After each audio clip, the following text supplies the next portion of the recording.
আজকে আলোচনা করব প্রাইমারি হাইপোপ্যারাথাইরয়েডিজম নিয়ে। এটা নিয়ে কিছুক্ষণ কথা বলবো। আমাদের যে প্যারাথাইরয়েড গ্ল্যান্ড থাকে, এটা থাইরয়েড গ্ল্যান্ডের পেছনে থাকে এবং ৪ টা থাকে। এই প্যারাথাইরয়েড গ্ল্যান্ড থেকে কোনো যদি কার্যক্ষমতা কমে যায়, সেটাকে আমরা হাইপোপ্যারাথাইরয়েডিজম বলি। তো প্যারাথাইরয়েড গ্ল্যান্ড ৪ টা থাকে এবং এটা কোনো কারণে এখান থেকে আমাদের যে হরমোন তৈরি হয়, প্যারাথরমোন, সেটা কিন্তু কমে যেতে পারে। তো যাই হোক, এটা কনজেনিটাল হতে পারে। কনজেনিটাল বিভিন্ন অসুখ এটা হতে পারে। আবার দেখা যাচ্ছে যে ইডিওপ্যাথিক কোনো কজ পাওয়া যাচ্ছে না, এরকমও কিন্তু হতে পারে।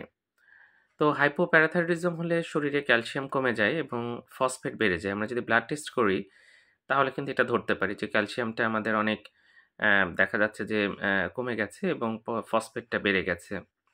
তো যাই হোক, ক্যালসিয়াম কমে গেলে যে আমাদের বিভিন্ন সিম্পটম হয়, সেটাই পাওয়া যায় এবং ক্যালসিয়াম দিয়ে এটা চিকিৎসা করা হয়।